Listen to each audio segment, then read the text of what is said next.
Hello, welcome to my YouTube channel learn with Himanshu. तो आज हम बात करेंगे टर्की की मैपिंग के बारे में। आज हम टर्की के मैप का अध्ययन करेंगे। ठीक है, ये है हमारा YouTube channel learn with Himanshu. Like and subscribe कर लीजिएगा। तो चलते हैं, अब हम बिना देरी के लेते हैं टर्की का मैप और शुरू करते हैं। तो देखिए, ये है टर्की का मैप। ठीक है, टर्की को एशिया का प्रवेश द्वार कहा जाता है। ठीक है, देखो मैं यहाँ पे टर्की की बाउंड्री बना देता हूँ। ये रही है टर्की की बाउंड्री। ठीक है ना, ये क्या है? ये है टर्की की बाउंड्री।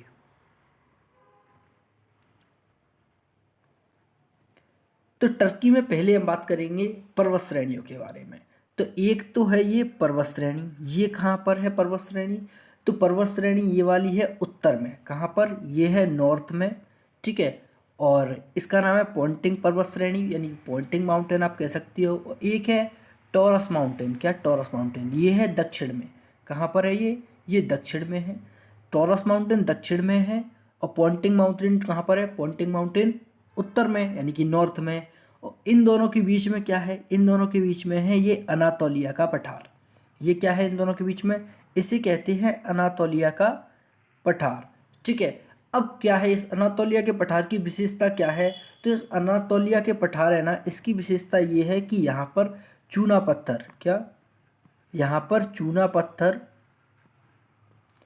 और ज्वालामुखी की जो चट्टानें होती हैं अनातोलिया के पठार में, चूना पत्थर और ज्वालामुखी, क्या ज्वालामुखी की चट्टानें पाई जाती हैं। अत्यधिक मात्रा में यहाँ पर पाई जाती हैं। क्या क्या पाया जाता है? एक तो चूना पत्थर और एक ज्वालामुखी की चट्टानें। किस जगह? तो अनातोलिया के पठार में। अब अनातोलिया का पठार कहाँ पर है? तो तौरस पर्वत श्रेणी दक्षिण में और पॉन्टिंग पर्वत श्रेणी उत्तर में। इन दोनों के बीच में क्या है? इन दोनों के बीच में है ये अनातोलिया का पठार। ठीक है, आपको ये समझ में आया होगा। अब हम बात करते हैं कि ये क्या है। ये है टर्की। ठीक है, ये पूरा क्या है? टर्की। टर्की का 98%, कितना? 98% टर्की का जो भाग है वो एशिया में आता है। क्या में आता है? एशिया में। सिर्फ और सिर्फ 2% भाग, कितना? 2% भाग ही किस में आता है? यूरोप में। टर्की का 98% भाग एशिया में आता है, 2% भाग आता है टर्की का कहाँ पर? तो यूरोप में। टर्की की राजधानी क्या है? चलिए मैं इसे थोड़ा साफ कर देता हूँ।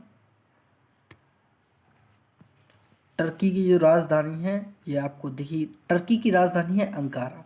ठीक है, टर्की का जो सबसे बड़ा शहर है, सबसे बड़ा नगर है, वो है इस्तांबुल, जो कि थेरेस में है। कहाँ पर? थेरेस में। और ये थेरेस कहाँ पर है? तो थेरेस आता है हमारा किस जगह? थेरेस आता है हमारा यूरोप वाले क्षेत्र में। ठीक है, इस्तांबुल यहाँ का सबसे बड़ा नगर है और इस्तांबुल में ही विश्व का सबसे बड़ा हवाई अड्डा बन रहा है। विश्व का सबसे बड़ा हवाई अड्डा कहाँ पर बन रहा है? तो टर्की के इस्तांबुल में। अब इस्तांबुल कहाँ पर है? तो इस्तांबुल है थेरेस एरिया में। कहाँ पर? थेरेस एरिया में। थेरेस एरिया कहाँ पर है? तो थेरेस एरिया है यूरोप में। ठीक है, चलिए अब ये आप देख रहे हैं, ये क्या है? वासपुरस जल संधि। एक मिनट, अभी अपन मैप ले लेते हैं दूसरा, एक सेकेंड। ये आप देख सकते हो, ये रही ये बास्पोरस जल संधि। ये लिखा हुआ है ना, ये क्या है? बास्पोरस जल संधि। ये बास्पोरस जल संधि किस किस को जोड़ती है? तो ये है ब्लैक सी, ऊपर क्या है? काला सागर, और ये नीचे ये इस्तांबुल आपको दिख रहा है, ये इस जगह ये क्या है? तो ये है मरामरसी। कौन सा? मरामरसी। तो जो बास्पोरस जल संधि है ना, बास्पोरस जल संधि दोस्तों किस किस को? तो बास्पोरस जल संधि मरामरसी और ब्लैक सी दोनों को क्या करती है? कनेक्ट। किस किस को? एक तो ब्लैक सी और एक मरामरसी, दोनों को करती है कनेक्ट। कौन सी संधि करती है? तो इसका नाम है बॉस्पोरस, या बास्पोरस स्ट्रेट, यानी कि बास्पोरस जल संधि, जो कि ये रही, आप देख सकते हो। ठीक है, अब आप ये देख सकते हो, ये क्या है? ये है मर्शिन प्रांत। कौन सा? टर्की का मर्शिन प्रांत है ये जो मैं यहाँ पे गोला कर रहा हूँ, ये क्या है? टर्की का मर्शिन प्रांत। इस मर्शिन प्रांत के अकाक्यू, क्या? अकाक्यू। ठीक है, मर्शिन प्रांत के अकाक्यू में देश का पहला परमाणु संयंत्र लगाया गया।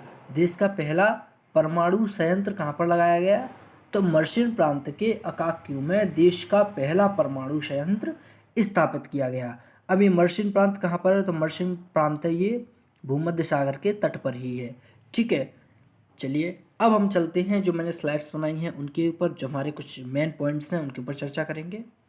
और आपके लिए एक पॉइंट और बता देता हूँ, ये आप देख सकते हो, ये इजमिर की घाटी, ये यहाँ का सबसे समृद्ध एरिया माना जाता है। यहाँ पर यहाँ की सबसे ज़्यादा आबादी इसी जगह रहती है।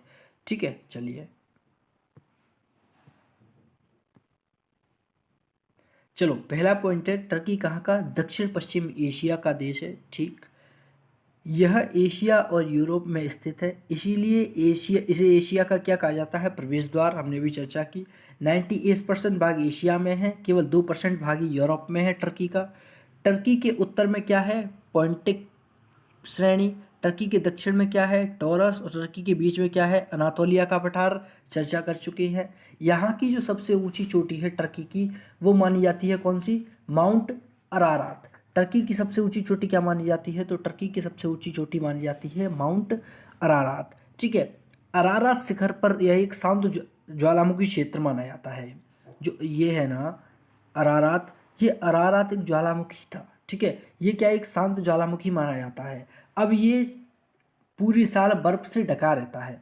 जो अरारात है ना, ये अरारात, ये क्या ना एक शिखर है, यही एक चोटी है जो कि ज्वालामुखी है। ये कैसा ज्वालामुखी है, ये एक शांत ज्वालामुखी है जो कि पूरे साल बर्फ से ढका रहता है। ये बर्फ से ढका रहता है, तो यहीं से दो नदियां निकलती हैं, एक का नाम है दजला और दूसरी का नाम है फरात। ठीक है, जो कि कहाँ से, अरारात शिखर से ही निकलती हैं।